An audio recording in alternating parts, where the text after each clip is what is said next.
So don't just lean into your chart and use that as an excuse for a bad behavior because you're born with this chart. You can operate like this. No, we're supposed to grow and learn as humans.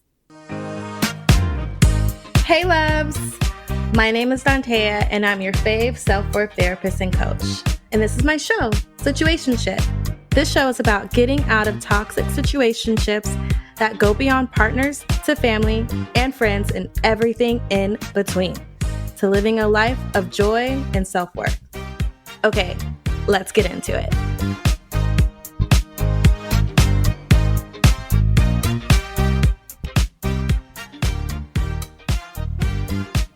Hey loves, welcome back. I'm so happy you're here. I have a very special guest and I have so many things to say about my journey to getting this guest on the show. And I'll say that after I introduce her and let you all know who is going to be here today. But you probably already know from the episode title. So, okay, cat's out of the bag.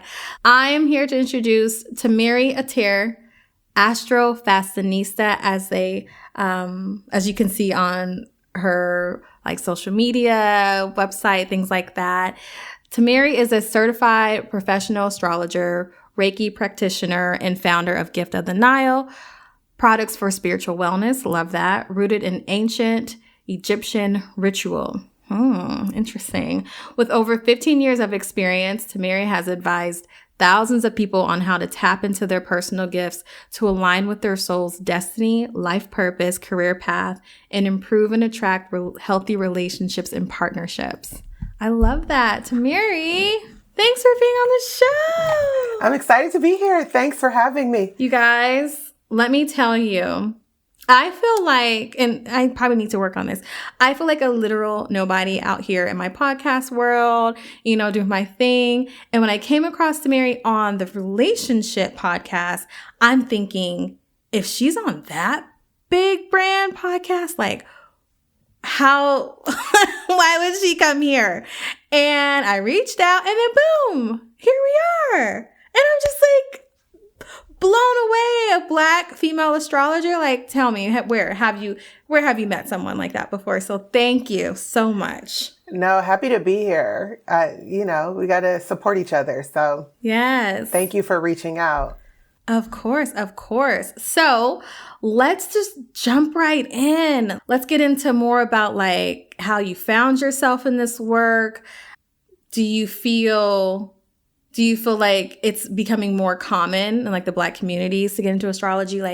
What has your experience been so far? Oh, I love this question. First of all, we started this ish. No, sorry, that's a little bit controversial. No, we love it. It's tied into my journey and story, and I'll try to keep it as brief as possible.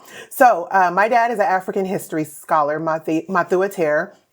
And he actually, our last name is Sudanese. That's a long story in itself. He changed his last name so that we wouldn't have slave names before I was born. And so he named me Tamerri, and Tamerri is an ancient name for Egypt, or Kemet. Kemet is an ancient name for Egypt. Egypt is a European name given to the land. Ta means land. Tamerri, gift from God's land, or gift of the Nile. And so I always think that I love names, I love purpose, and I love that my dad was so intentional about that, because it really has kind of led the foundation for how I got into astrology. So I actually had a naming ceremony when I was an infant, and his friend conducted it, Baba Doye. He's still a spiritual advisor to me to this day.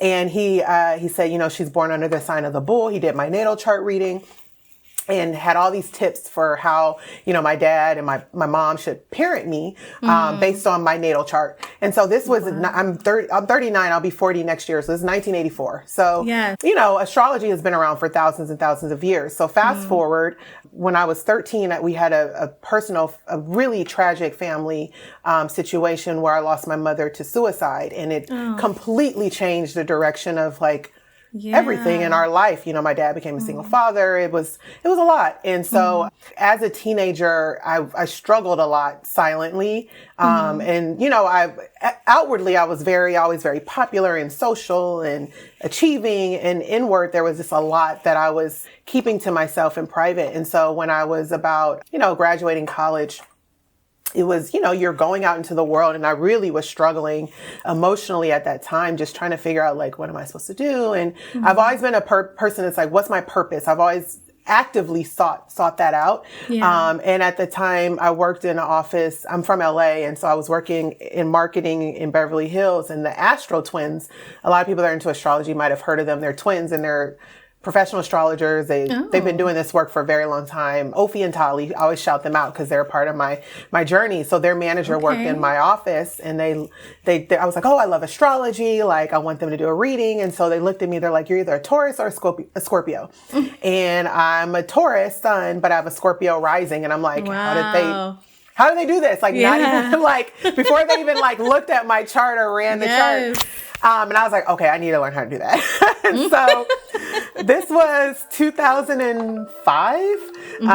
And so I just started, I went on a journey, I bought the first book. All my first astrology books are up there, cover to cover. Like, I was like, oh, there's so much more to this than I thought. And I had, I grew up with us talking about astrology. So fast forward, I'm doing all these, I asked all my friends to send their birth times. I'm doing all these readings and just for fun.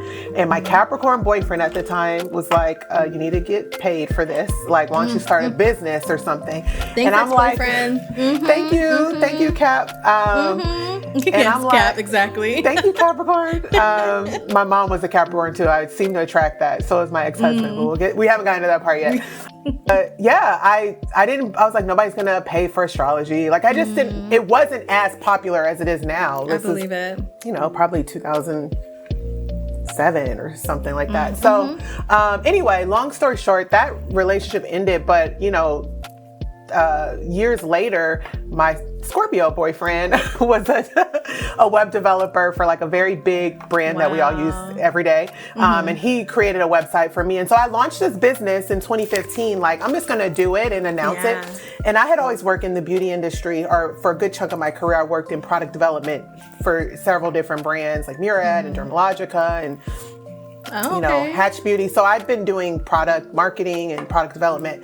And so I would do readings for people at work. And so people would stop by and I'd pull cards for them. And it was just that community of women, mostly women, was very supportive. So when I launched, it was really just people I knew. And it's something that I've always done in the evenings while working. And so the thing about astrology, it's helped me so much in my life. It's really been a tool for healing for me. I've used it to anticipate career moves and, figure out what my purpose. Once I really understood my chart, this Taurus sun, Taurus Mercury, 7th house, Leo midheaven, a career point, Scorpio, 4 planets in Scorpio, Scorpio rising, Aquarius moon. There's this this spiritual aspect, but also this physical thing that I'm always trying to balance, the beauty side and the deep side. And so I think when I came up with Gift of the Nile, it's kind of satisfying all those areas of my chart, the healing for people, that deep spiritual healing, because it's a wellness brand that I want people to use in their life for daily rituals to bring healing to their day every single day in little moments. And so, when I created the product line, I incorporated Egypt because that, my name means Gift of the Nile. And they were some of the first to practice astrology and to use the stars to help guide them through their life. So it all kind of organically came together. I didn't force it. It all came at the right time. And then I didn't really want to make a outer beauty product. I felt like the world has enough beauty products. People need healing. And so I wanted to create something that was more about wellness. And then, and then the astrology naturally is incorporated. So my first products were these aromatherapy mood mists. They're behind me, that are tied to the 4 elements, earth, air, fire, and water. And you can, so if you're a fire sign, you don't need a more fire. You might want to use water, or if you want to use fire, that's okay. And so the idea is that we have every energy in our chart. And that's the thing I love about astrology, is that we all identify with these things Taurus gang, Leo gang, but we have every energy in our chart. And so we need all of them for the complete whole person. And so that's kind of, how the brand was birthed. That's a little bit about my journey and how I got here. And so, I really am here. I work mainly with women, but men love it too. Venus and Aries in the 6th house, day-to-day work with women. So I'm here to do my part to bring more healing to the world. Yes. So those of you who are listening, if you feel like she's just saying Venus in the house and Scorpio and Aries. Like, what? Huh? Okay, just nod your head along. I'm sure it'll make sense soon. And this is what happens when you talk to a professional. Like, what you're saying. I'm still very new to this. I don't even feel confident in saying this. I think I just know that Saturn is your 11th house. What? See, I don't know. I don't know. Worry. So we all have Saturn somewhere in our chart. Okay. It depends on when you were born. So it won't, like, I'd have to see your chart to see where your Saturn is. Okay. Some people do have Saturn in the 11th house. If you have Saturn in the 11th house, you probably have difficulty in friendships and interpersonal relationships. Excuse me? Ma'am. Or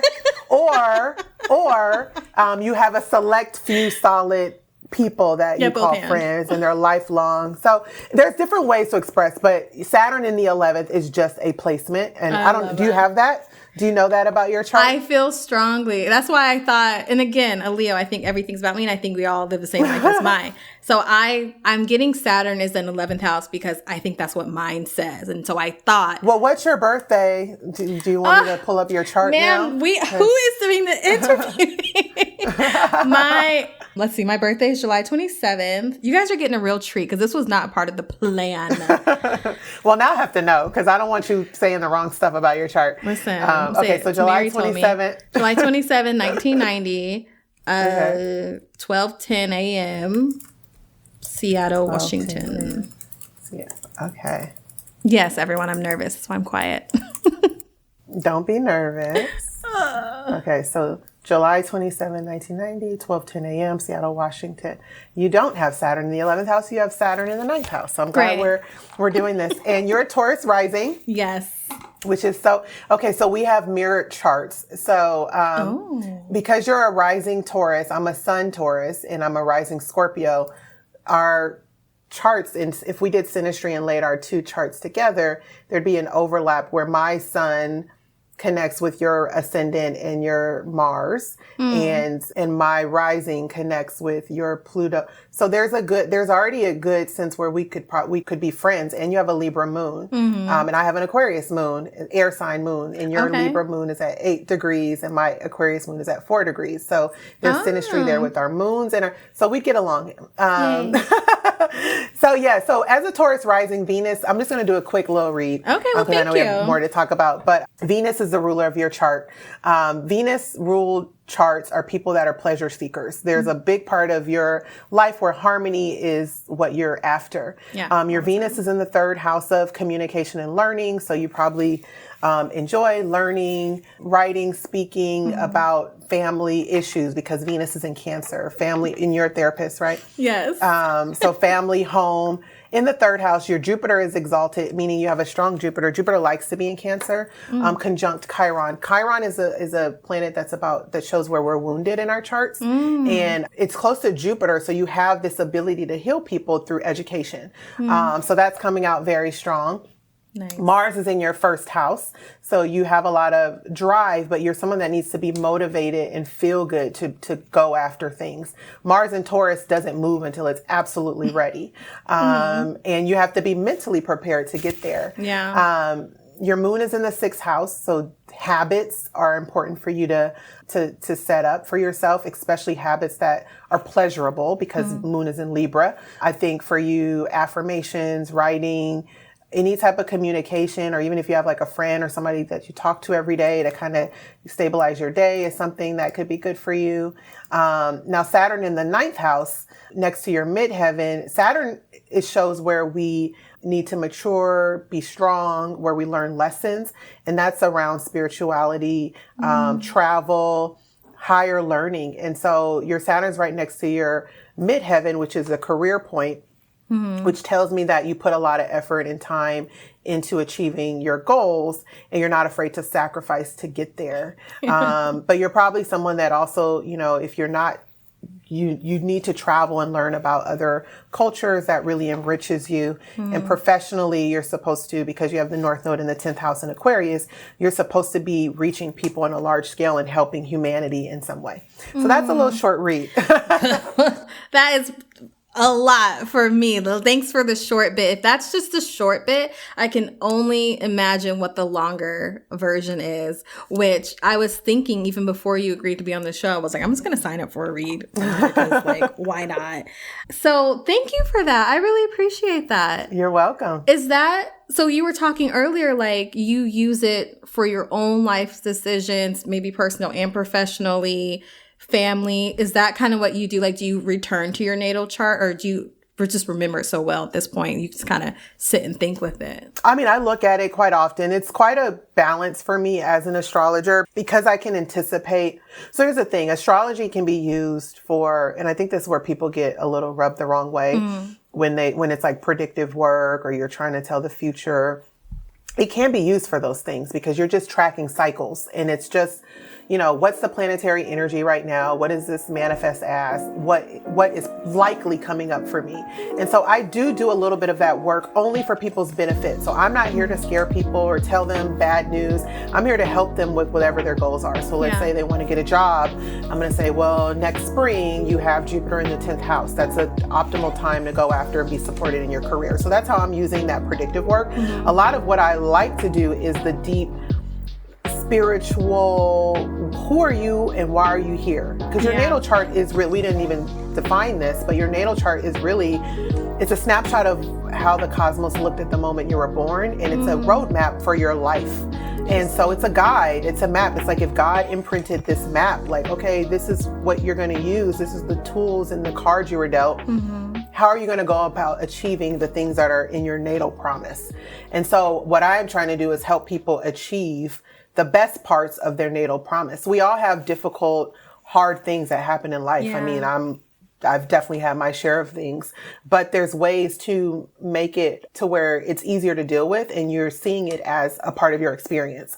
And so bringing it back to, if I use it, yes, I do, but I also try not to live so much in the future out of fear or things that are coming up. And it's a struggle. It's a constant struggle for me. Like I know what's going to come and where it's going to hit. I just try to accept the now and say, okay, what can I do now to better and maximize where I'm at today so that I'm constantly improving as a human in the future. So it's a balance. It's not easy.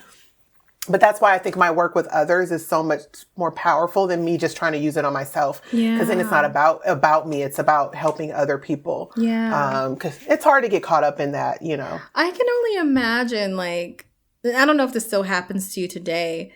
I can only imagine maybe earlier on, like, the older women, older Black women, whoever, Christians, whoever would get wind that you're doing this kind of work and how you had to, like, protect yourself and stand up in it and be like, yeah, this is what I do. And for not people to be afraid of you or maybe even attack you. I can only imagine what that was like. Yeah.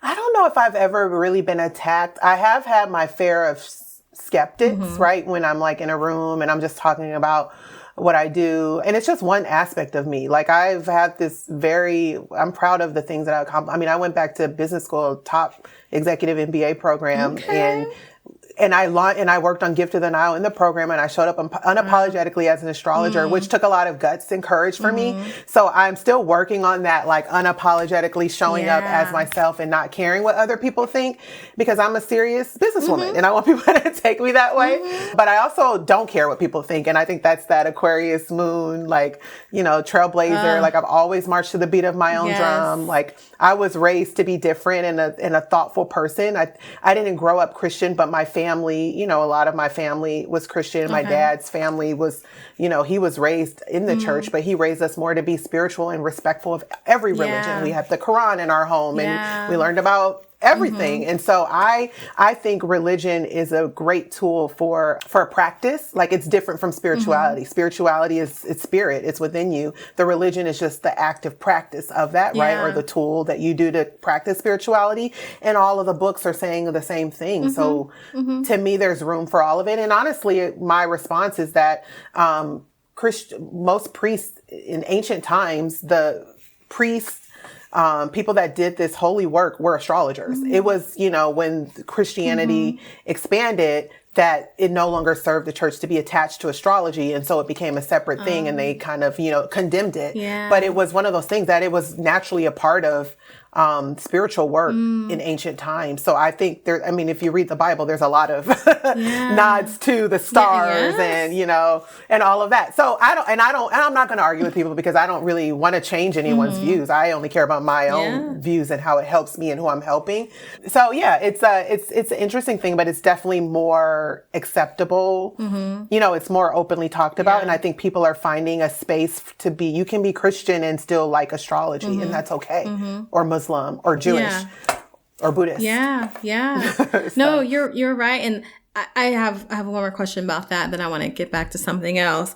And this might not even make it in the show. My own curiosity is like with the Egyptians and other people who have studied astrology way back when, because I'm always thinking like, but why? How?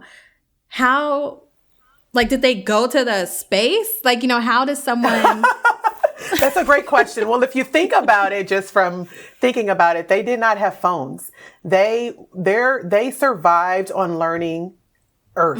And that's the thing about astrology that I love. When people doubt the connection, astrology is not only about the stars. It's about cycles and listening to what the Earth is doing and how are the planets and the stars affecting what's going on here. If we're a part of this vast universe, why wouldn't we be affected by that? The moon's gravitational pull has an effect on the ocean's tides. We know this.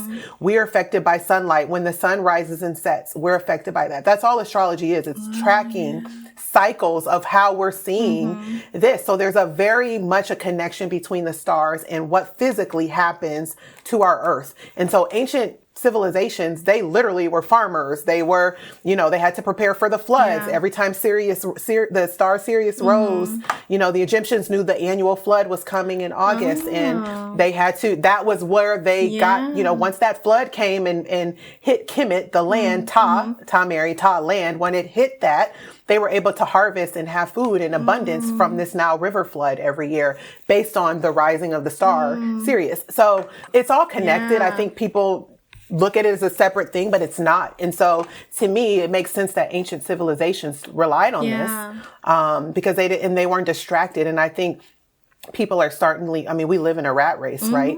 And I think people are finally starting to understand that we need to get back to, or at least this is what I'm trying to do, is get back to the basics. Like, how were we what can we take from the ancient civilizations and how they were living and bring mindfulness, a respect for Earth, a respect for, silence and quiet and inner wisdom and not being distracted. Like, that's all that I'm encouraging people to do, especially when they're using my products. So yeah, it's all connected. Yeah, I love that. Thank you. That was a long-winded answer. No, please listen. This might have to be split up into part 1 and part 2. It was like, I think it's all great information. Thanks for sharing that, because I was thinking like, how does this even come into play? If you're listening to this episode, I bet you're wondering what behaviors you're doing that keep you from getting your needs met and ending up in situationship after situationship. I got you. I've created a situationship quiz and I'm so excited about it. Take the quiz to discover more behaviors and more tips for navigating situationships, because I know you're in more than one right now. No judgment, boo-boo. I used to have 5 situationships at a time. Yes. So you're not alone. You can find the quiz at www.dontea.co/quiz. That's dontea.co/quiz. I'll drop it in the show notes as well. Okay, back to the episode.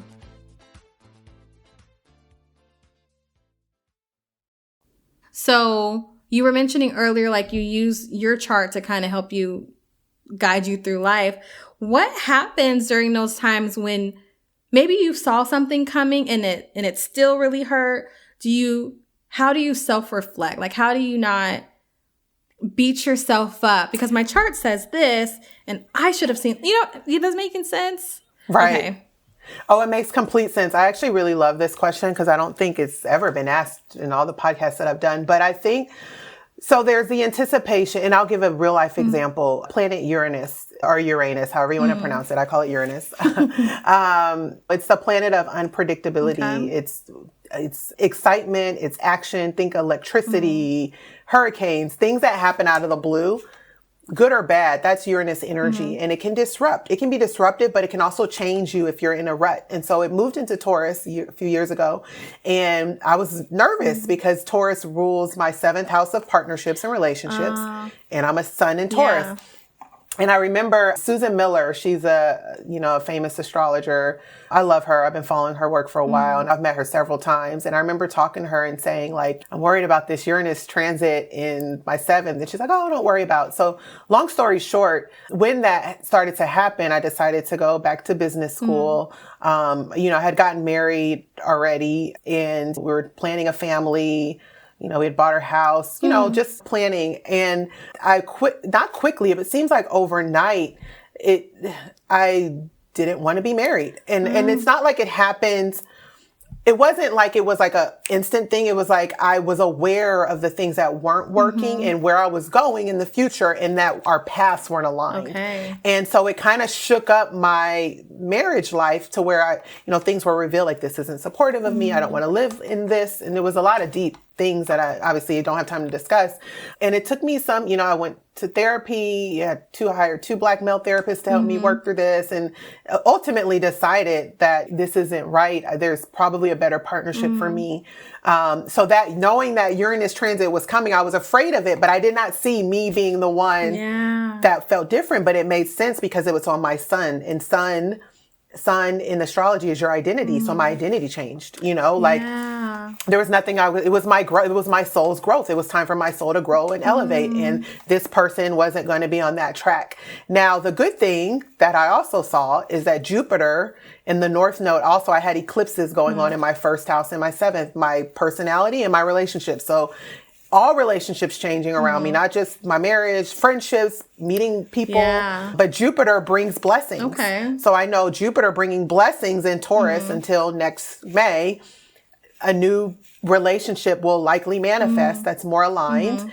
And then the North Node will cross my Venus, relationships, ruler of that 7th marriage house. And I'll probably meet a more destined, soul aligned partner. And it's not that our souls weren't aligned with my ex-husband. We definitely were. It's just there's probably a better alignment for me coming. And so because I know that's coming, I'm okay to release and I don't let that fear stop me because I know I have the support coming also. So it's just the knowing helps, right? The knowing helps, which is very similar to my work, where I try to help my clients get in that space of just knowing that a lot of my clients struggle with being single and they don't want to be single and they want to be partnered and they want to be married and so on and so on. And so when we find ourselves single, we know we don't want to be single. It's very hard to be like, someone is out there for me. It's easier to say, my ex was my last chance.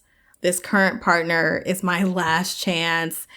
Nothing is coming for me. Even though I can say, just based on pure math and odds, there's other people, right? Right. For you, you're able to say, I know because of what my chart says. Right. And those who whether don't practice that, haven't had their chart done, it's like you can still just know and believe that it's coming. Right. And we live in a society and you know what? I am glad this topic is coming up, especially for Black women, because we get it the most in terms of relationships. We're told that if we're successful, we can't have a 100%. Successful man because he doesn't want that. Or we're told that the odds are against us because there's not enough men. And if we're dating it within our race, and it's just not helpful information. I mean, it is, but it's like at some point you have to step away from that and believe, right? And so if you can believe in God and you can believe now I'm not saying just believe and not do the work, because there's work. I mean, this is the work that you do, right? It's becoming a better person and more equipped to handle things in life. But there's a part of life that's not explained by statistics. And statistics are always a sample pool of information, right? And it doesn't include everything. It's impossible to include everything. So you got to take the statistics lightly and you have to believe. And a part of what you a lot of us, we know in our guts what's best for us. And our charts shows like kind of how we go about moving. But if you have that information of the chart and then you follow your intuition, which we all have an intuition, and you also put an effort on being the best person and you speak the things that you want, I really believe that you can call in whatever without, no matter what the statistics say. Because if that's the case, no one would get up and do anything based on a statistic, because the odds are against us as Black women, first of all. So, you know, I think with the relationship thing, it's such a thing that I'm passionate about. I think that it's a thing that I am such a relationship oriented person and I love relationships, but I also value my alone time. And I think, and it's so cliche, like self-love, getting to know yourself. It's true. Like you really need to know yourself, strengths, weaknesses, and this is what your chart helps you do. Knowing yourself inside out so that you know what's best for you. And you can identify when a person does show up, no, this isn't right for me. This is a person that I can build with. Like it just helps you in finding a partner. And all partnerships are not meant to last forever. And I think that's another thing, is that it's okay. I think I really struggled with like the divorce thing, because no one gets married to get divorced. At least I don't think they do, unless you want some coins or whatever. But like, I really struggled with that. And then I came to a point like, whatever, it's life. Like we're supposed to learn and we're going to have failures, quote unquote failures. It's not a failure. It's just a learning experience. And it's a part of my story. I'll get up and try again. Mars in the first house. You have Mars in the first house too. Like keep fighting, keep going for better. And so I think people, I understand most of my clients only come to me for love or career. Like that's the thing that people want to talk about the most. And so, yes, I'll help with timing. Like this might happen around this time, but like ultimately you need to know yourself and be the best self so that when that person shows up, you're not selling yourself short. You're not settling. You're not just jumping in something because you're codependent. Like, and there's all these things why people want a relationship so bad. And we're enough, right? 100% and more than. Mainly because Black women have to be more than enough. Right. So we're already like the stellar, the shiniest trophy. And we already know what that path is. And so when people say, could you dim yourself just a little bit more so you can meet this person, so you could be friends with them? Like for me, since I how old am I? 33. I knew I didn't want children. Knew that. And that's fine. Right? And so then a few years ago, my ex and I broke up because I was like, you know what? We have to really decide. Because he was like, yes, maybe. And I was like, no, 1%, maybe. So when I finally decided 100% I don't want children, I remember, we broke up and that was hard. And I was talking to one of my male friends and he was like, people always want to try to connect you with other people to date. And he was like, what are you looking for? And I said all the things. And I said, also someone ideally who doesn't want children. If they have children, that's something else I'm trying to work through. Ideally, both of us we don't have children. His first response was, oh, that's going to be hard. That's going to be hard for you to find. Yeah. And I'm like, what? Right. What? What do you mean? Out of the billions of people. What do you mean? Hard to find? And honestly, it should be hard. Okay, so it should be hard to find your aligned partner, right? And when I say should, I mean it's a serious decision. It is. Like the partner that you choose for your life is it can direct your path. So people either help you or they can bring you down. So a lot of times it is easy for people, and I can see that in the chart. But a lot of times it should be hard because you're looking for this diamond, this, this little pin in the needle in the haystack. That's like your perfect match. And that's okay. But it doesn't mean it's impossible. And just because it's hard doesn't mean you should not try. So what are you supposed to settle and make yourself unhappy knowing this about yourself? Because it's hard. No, because if we gave up when things were hard, we wouldn't achieve anything. No. Saturn is hard. That's energy. That's hard energy is Saturn. We all have Saturn somewhere. And so we have to work with it. We have to learn to work with things that are hard. Yeah. And I'm like, no, I'm not gonna. I'm supposed to just have a child, like literally have a child. And then be that that's mom. The most important work you'll ever do. Okay. Yeah. And deal with that. Right. No. Some of the things we wanted to talk about was like self-healing using the natal chart. I don't know if you are comfortable talking more about your divorce. You don't have to. Yeah. I'm free to share many stories.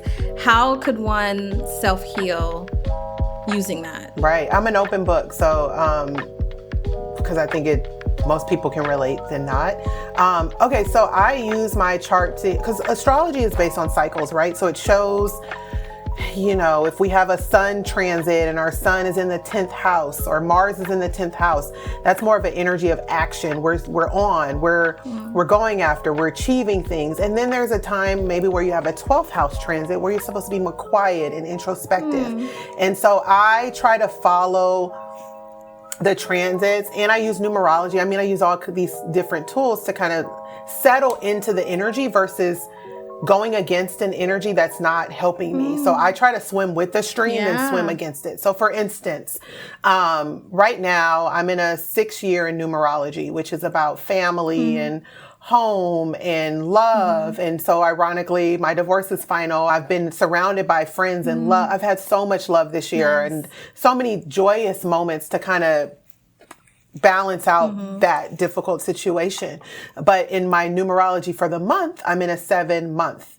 And so 7 month is more about going inside and being in quiet. And I'll be in a 7 year. It's a quiet, spiritual, getting back to yourself. And so I'm using this time, and I'm a workaholic. So I'm using this time to really, I was in business school for 2 years, working a full-time job, juggling, building a new business, juggling astrology business, getting divorced, trying to sell my house. Like every life situation I could have possibly gone through, I was going through it. And so now I'm like, I am willfully quieting down. And so I'm trying to learn to turn it off, because I feel like you can be more productive when you give yourself periods of rest. And so I'm willfully doing that now. My meditation practice has never been as strong as it is this year. So consistent in it. My journaling practice has never been as consistent as it's been. So consistent in it. Like I just have these things that I'm feeding myself because I don't want another failed relationship, quote unquote, even though I just said that no relationships have failed. I really don't. I don't want that. And I don't want to just jump. And I was dating someone this summer, but I don't want to jump into something. And I want to make sure that person is completely aligned for me. And the only way I'm going to get there is if I feed myself and I'm completely comfortable, happy, accepting where I am today. And I constantly work on this every day. Like I'm happy. Life will go on whether you have a partner or not. So are you going to look at the lack if you're someone that wants a partnership and look at it as like you're missing something? No, you have today, right? Like what are all the other things? Because you might get that partner and then your parent gets sick, or, I've gone through that. After I got married, my dad had a stroke 2 months later. And then he had to move in with us. It was the thing that probably made the biggest crack in our marriage from the beginning. And so, I've learned the hard way that life doesn't stop. You only have today. Find these little moments. And so I'm feeding myself. And so I'm doing that in the 7th month. Next month, I'll be in an 8th month. It's about getting my business and my coins. I'm launching new products. I'm going to be a little bit more busy. It'll be holiday season. And so I go with the cycles. I try to ride the wave so that I'm not struggling. A lot of our struggles and our grief comes from ourselves. It's from mind stuff. Yes, emotions. And I just journaled this today. I said, my emotions are different from my mind. I try to give myself the space to feel, which is hard for an air moon. You have an air moon too. So you're a thinker when it comes to processing emotions, but we have them, right? So I'm trying to give myself the space to cry when I need to cry, to feel when I need to feel. But there's a certain point where you let it out and your mind takes over, right? And so your mind controls a lot of the grief that we experience. So I'm working on, and I've always been about mindset, but I'm really actively working on, if I'm obsessing about something over and over, like this looming thing, this thing that's happening, stop. And my ex-boyfriend's mom, the Capricorn, she did this for me when we were broken up, because she was calling me. She was like, I was just like crying over this. She was like, just stop. Just make yourself stop. And I was like, oh, that works. Like, just tell yourself to stop. Right? So I'm really working on that, like, like we can really direct our day and change the course of our day. And a lot of that takes meditation work. Yeah. It's a skill. It's like work. It's a muscle that you have to train. So that was a long answer, but No, we love it. We love long answers. I'm the queen of self-care. I'm queen of there's nothing. Yeah. If one thing I'm going to do as a Taurus sun, it's going to self-care. I love that. Okay. Right. You know, I can learn a lot from you because for me, I'm realizing that I have a strong rebellious energy, spirit, whatever you want to call it. Hearing you say that your ex-boyfriend's mom said, well, just stop. I would feel like, right. Don't tell me to stop. I'm trying to stop. Like, it would be like that. Like, I'm trying to stop. Don't you think I can stop? I want to stop right now, and I don't want to stop. Maybe I need to keep thinking about it. Like, that's what is happening inside. She's a Leo, too. That's so funny. She's a Leo. And my mother-in-law was a Leo, too. They were one day apart. So funny. And they're both Capricorns. Ex-boyfriend. Wow. Yeah. It's so funny. Yeah. I mean, it's easier said than done. Like, I don't want to tell people, like, emotions are real. We cannot suppress that. Like, and it's hard because I think there's this ultra, like, I don't forget what it's called when you're like overly positive and like, just pick yourself like up toxic and positivity. be positive. Toxic positive, like that is impossible. Like we are humans. There's no way we can be on, as someone that's mostly positive. I think most people would describe me as a very positive, but I have moments where I go dark and and no one sees those moments. Like I am really just, I have all these Scorpio planets. So it's these deep feelings that I do feel when I allow myself to feel, but I try not to beat myself up for it and just let it pass and know that this too shall pass and emotions are fleeting. And for me, it's so important as someone who had a parent that took their life in a moment where she was clearly, because my mom was someone that no one would have ever thought did anything like this. She was the strongest person I knew, outwardly. Yeah. And so for me, it's more important than anything to know that emotions are fleeting. Yeah. And so I'm constantly trying to remind myself to just let it pass and there'll be another day. Like I think and I love this story in Egyptian mythology about the sun god Ra. And one of my products is named after him, Amun-Ra. Every day he went on a journey to the underworld to fight this serpent. And that's when the world went dark. Like this is the mythology. Like he rose and he was victorious. And because he was victorious every day, we have sunlight. And then every night he would go down and do the same battle so that humans could have sunlight. And so I really look at life that way for humans. Like we go through these battles, but every day that we get to wake up, we have another chance to be victorious and to go at it. And until we take that last breath, and even I believe when we take that last breath, our spirit lives on and maybe we come back in another form. I don't know. Yeah. But like, as long as we are here, we have another chance. And so I really try to live in that, and really encourage people to do that too. Cause life is hard. It's hard. Like it really is. And it doesn't get it. We have so many things coming at us every day. So to protect your peace is something you have to actively do. Yes, absolutely. Okay, Tamerri, listen, this is the episode takeover. Clearly, I'm here to listen and absorb. And I literally told myself before I got on, I'm like, you know what? I'm just going to be sitting in the audience, truly, because this, a lot about other things that I cannot speak to.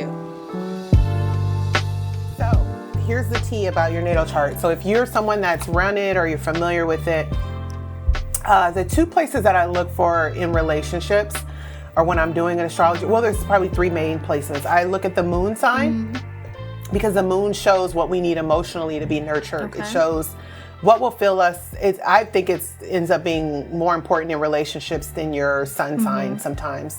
Compatibility. So your moon sign, that's emotions. Your Venus sign, that's actually relationships. It's like your romance style, what you're looking for in a partnership. Mars is more sex and chemistry.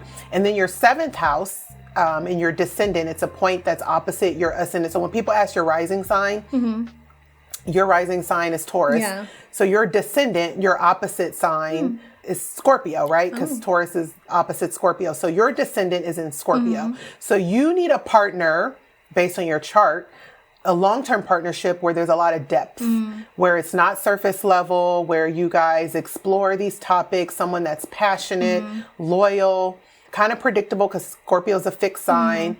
Okay. Perhaps they're good with money and resources.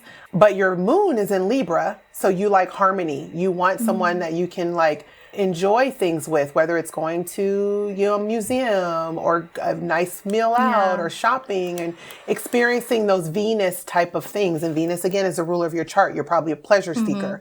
And then your Venus is in Cancer, like I mentioned.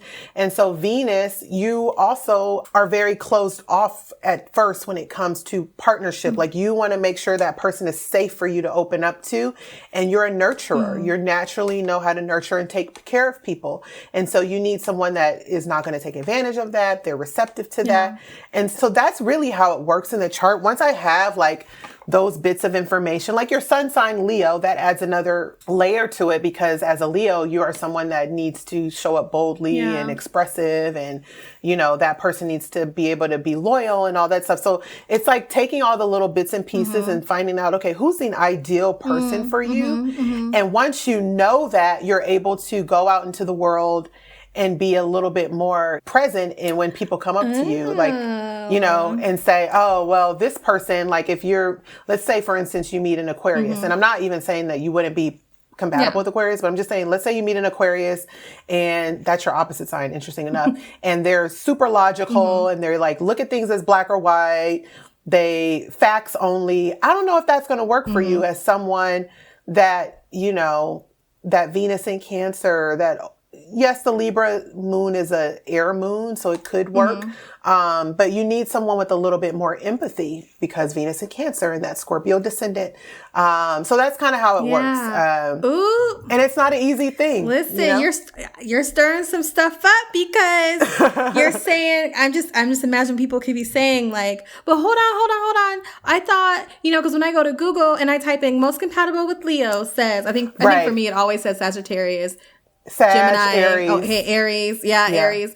Libra, I think I see it sometimes, right? They're going to say air and fire signs, because as a fire sign, fire and fire could do well, and then air feeds fire. So that's what the default, but it's so much more complex than that. Yes. So you're saying it's a good starting point. It's a good starting point. I think I also hear you saying, though, is also go off of what your chart says and see how that aligns with that person, regardless of their sign. Right. There's a synastry chart. Oh, what? Yeah, because when I do relationship readings, I'm taking that person's chart and I'm taking your chart and I'm laying them on top of each other and looking at how the planets interact, and I'm looking at your composite chart. What's your relationship like?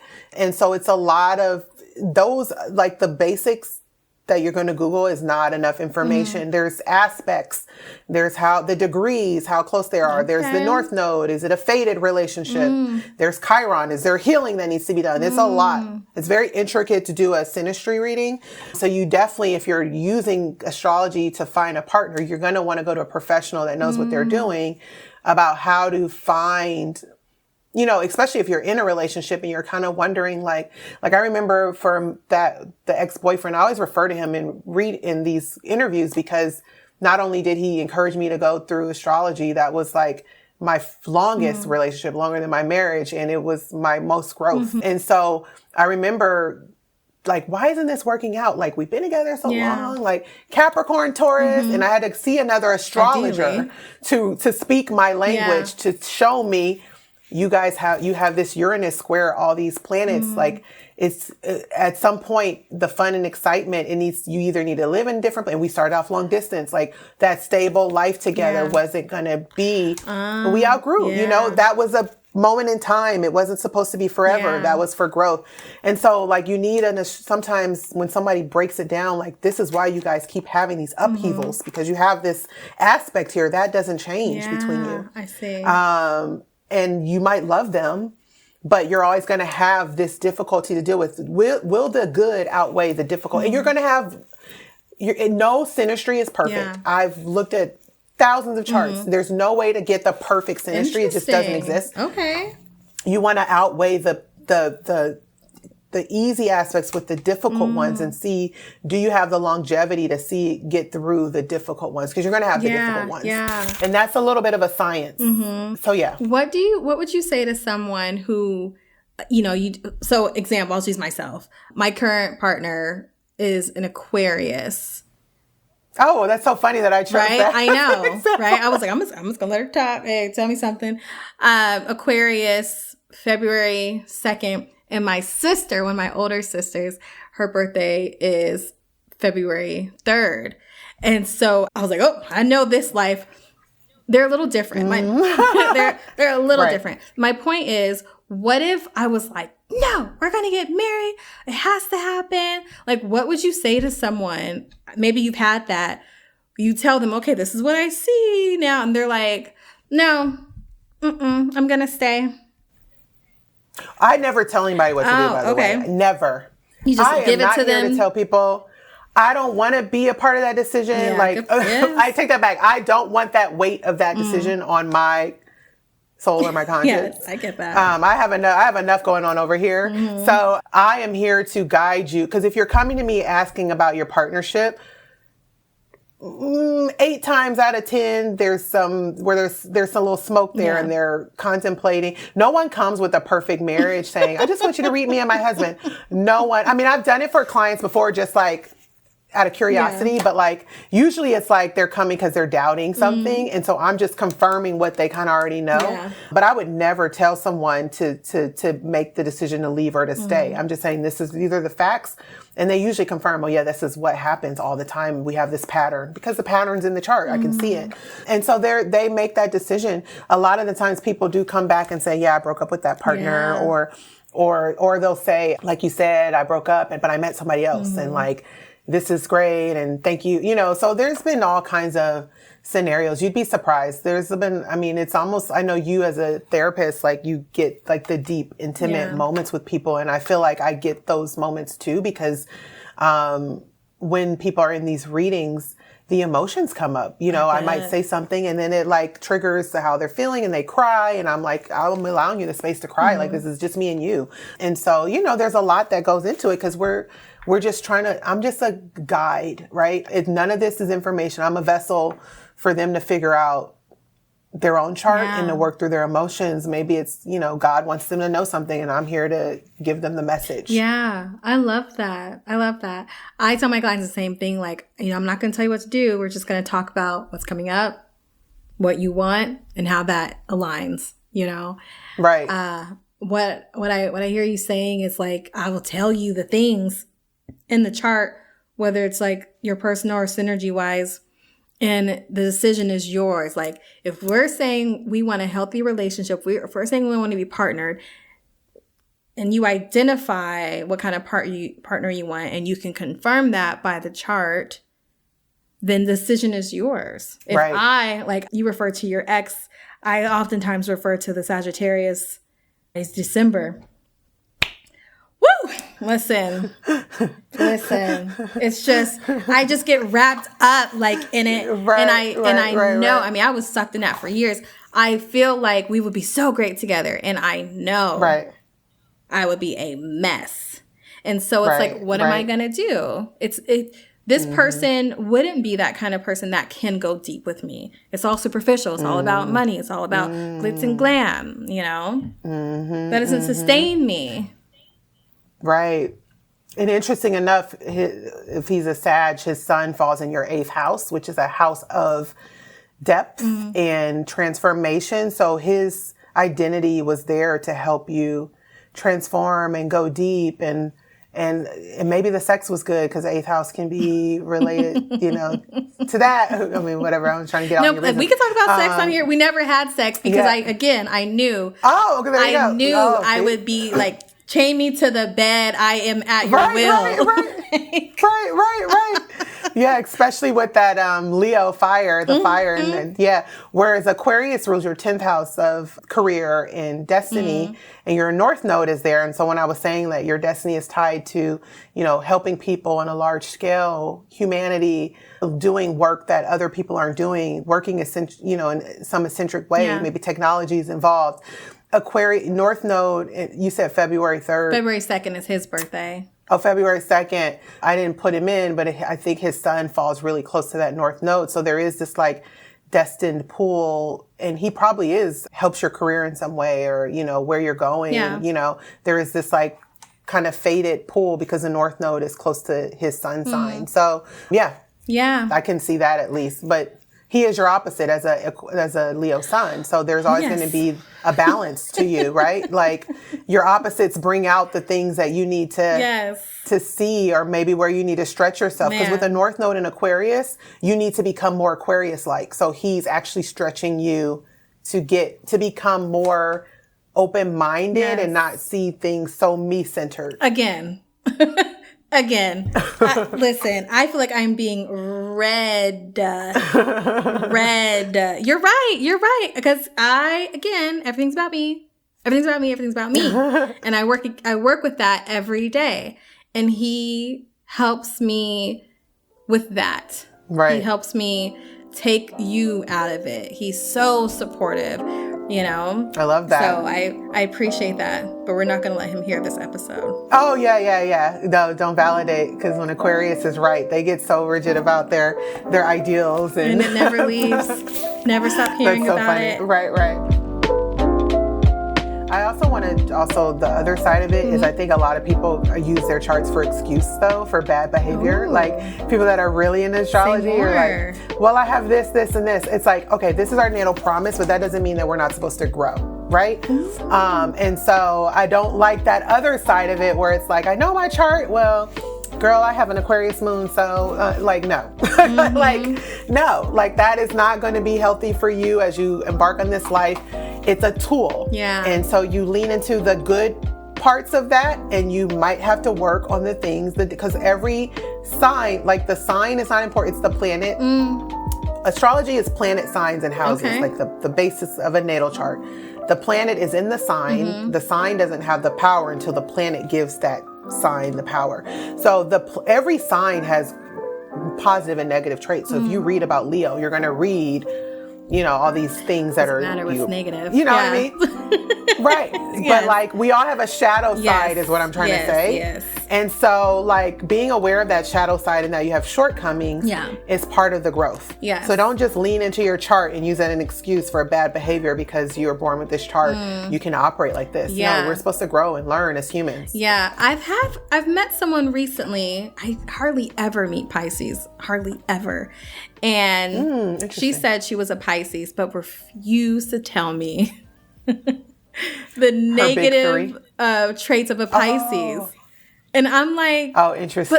But I mean, maybe in my own life, maybe for you, it's different. When I tell you, I do not, maybe I meet people who are Pisces, they don't offer that information when we're talking about astrology. Got it. So what she was able to tell me was that as a Pisces, they can be flaky. And so she constantly fights against that to not be so flaky. And so to your point, I could say everything's about me because I truly wholeheartedly believe that. And because I'm aware of that, I try to manage that. Right. Because it's not going to serve. I live that life where everything is about me. Right. Sometimes it can come up and it's like, oh, okay. But you also work in a career where you didn't make it about you. Okay. And so you're leaning into your North Node, which shows that you should be stretching to this opposite sign, Aquarius. You're doing that through your career, and you're doing that through your moon sign, Libra, which is about partnership and others. And so you're not as, yes, you're always going to have that Leo vibe to you, but you have these other parts of you that are very much about pouring into other people, and you're a nurturer. And I think you are a giver. And so you probably just have, want the same in return. That's what I say about Leo people. They'll give and give and give, but they just want the same in return. Yep. They'll give as much as they're expecting, usually. So, yeah. 100%. 100%. I have a friend we always tease, us as Leos, she's July 25th, and I'm the 27th, born the same year. And so we always talk about how we'll go to bat for you. We'll show up to all your events. We'll love on you, all the things. But as soon as you disrespect me and don't appreciate what I'm doing, it's done. And it's not it doesn't just the lights turn off. It's kind of little flicker warning, flicker warning. The lights, I'm gonna turn off the lights, and then it's done. Right. You're right. It's a fixed sign. It's funny. My girlfriend that's a Taurus, we're born 2 weeks apart. She said that Leos are just exaggerated Tauruses. And I was like dying when she told me that. I was like, that's so true. It's like, there's a lot of similarities there in terms of like likes and dislikes, or, you know, just how we go. But I think Leos are like Taurus 2.0, and like you guys like own the parts of us that we kind of like keep to ourselves. Yes. So I thought that was really funny. And they're both fixed signs, and one's just fire and one is earth. So that makes a lot of sense. What do you mean fixed sign? Because you've said that before, and I was like, I thought I knew what that meant. I don't think I do. Yeah, so every sign has a mode. It's called a mode or modality. And so like the cardinal signs are the signs that start the 4 seasons. Again, astrology is tied to the nature cycles. So when we enter spring in the northern hemisphere, we're in Aries season.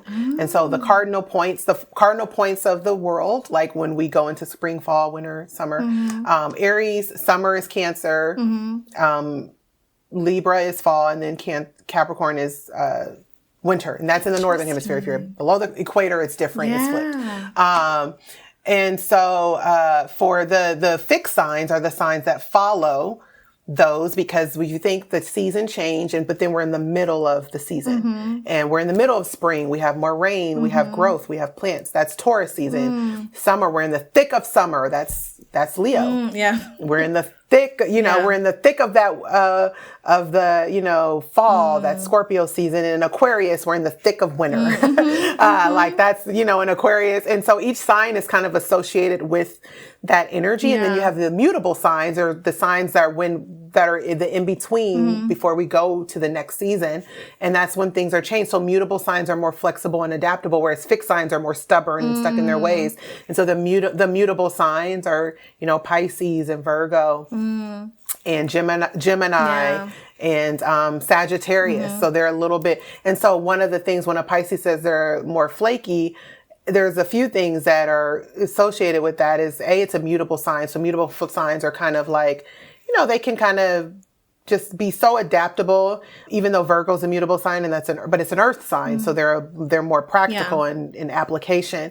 But Pisces is 2 fish swimming in opposite directions. They're not trying to be flaky. They're just literally living and it's ruled by Jupiter and Neptune in modern astrology. Neptune is about dissolving and not being, no boundaries. And so they live with their heads in the clouds. And so they're just going with the flow of a fish in the water. So the flakiness is that they just weren't aware and they forgot. I see. So there's always an explanation for tied to the mode, the qualities of the sign and the glyphs. And so it's very interesting. We definitely be working together in the future. I don't know what that's going to look like, but we will. I will be getting a reading. I know. Whatever.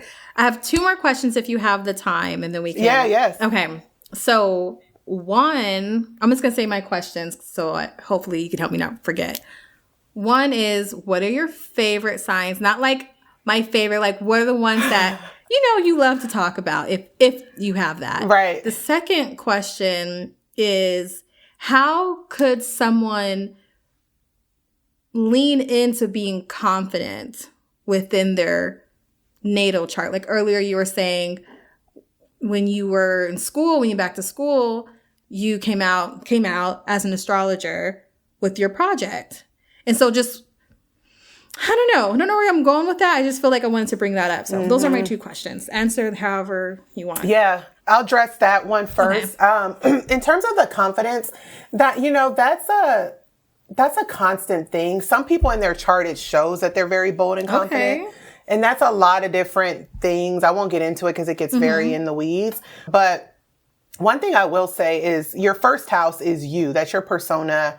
That's how you're showing up in the world. And so the rising sign will indicate how you go about moving and the confidence level the planets in that house will show. And so I usually look at that to look at, and then your sun sign. Where is your sun sign? Because your sun is your expression, right? And so if I see that there's like maybe a sun in the 12th house, like maybe they prefer to work in the behind the scenes, there's always some way where they can I can find in the chart, like you need to lean more into this energy because that's going to help you express yourself. We all have to express ourselves some way.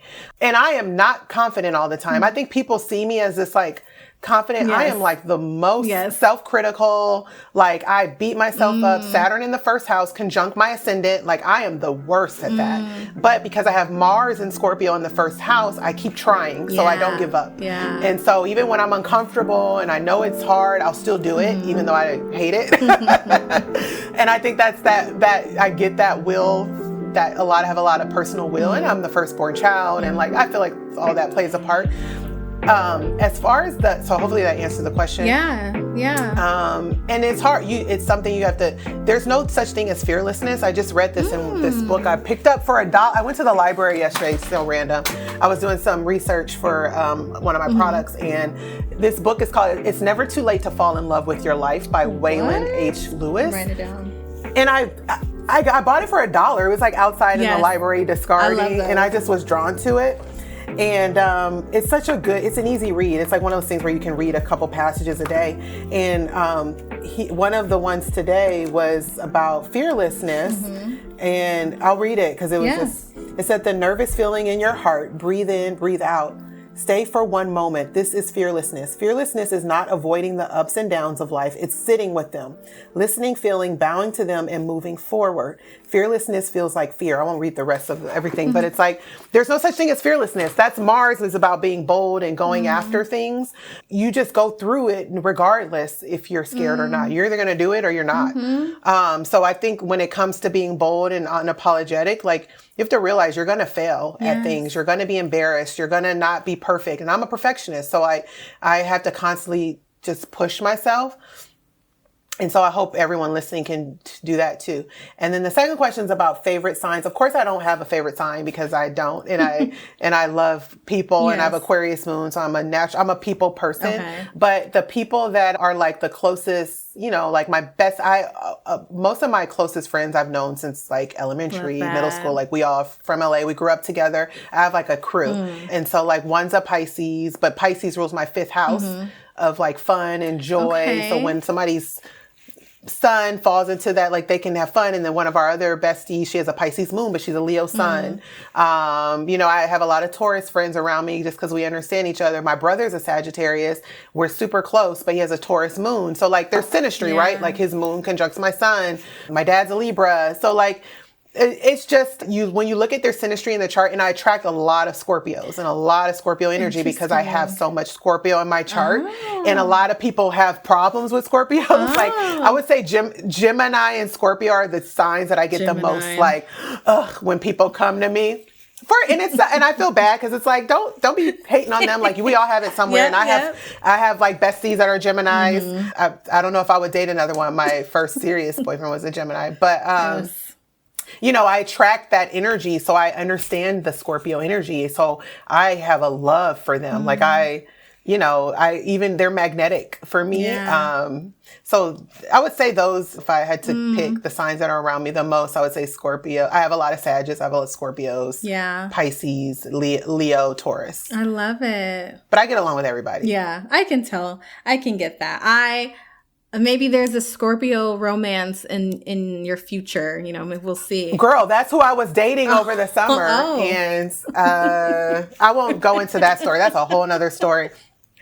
And that's the second Scorpio I gave a chance. I was with one for 4 years. The one that the web designer was a Scorpio. And I was like, I was never against it. But this time I was like, I don't know now. I am open. I wanted to marry a Capricorn and I did. And you see where that. Yes. So I am open. I want the best synastry. I'm not looking at like a sign specific. I want our charts to be. I love it. All together, working together. So yes, best. I'm putting that into the universe and I know it'll happen. Best match people, best alignment, not what Google says is your best compatibility. Exactly. I love it. Right. Exactly. Well, I could talk to you forever. Thank you so much. Me too. I'm like, where do I find the link to schedule with you? Where can people find you? Tell us when does The Gift of the Nile come out? Like, give us all the stuff and we'll put it in the show notes. Right. Yeah. So you can find me at astrofashionista.com, and that's how it sounds, astro and then fashionista. That's where you can book a reading. You go to scheduling and my calendar will come up. So that's the easiest way to do that. Or you can connect with me on social at Astrofashionista, mostly on Instagram. And, some people message me and reach out and I'll send them a link. For Gift of the Nile, the website is thegiftofthenile.com. And I have products out there. I'm launching 4 new candles linked to the 4 elements, which is really exciting. Sexy. All the scents I formulate myself. Again, I have a product development background, so I formulated myself. I come up with the scents based on the mythology of the god that I'm speaking to and what the feeling I want people to get when they use it. So it's very thought out. And they're luxury products. That's the packaging. They're so it's black, pretty. made with violet glass. Thank you. To preserve the essential oils that I use. And so, you can go to the Gift of the Nile and then follow Gift of the Nile on Instagram. So those are the best ways to reach me. Okay, well, thank you. I can totally see you selling out your products. Like, I see you at some type of fall, Christmas. Back home, we have a lot of Christmas. What do you call them? Yes. Those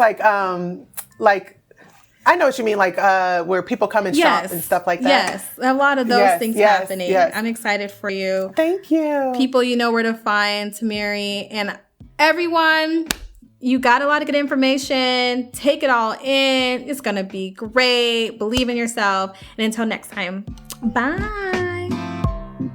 Thank you for listening to the show, loves. This show was produced by Mackenzie Mazel and me, Dantea.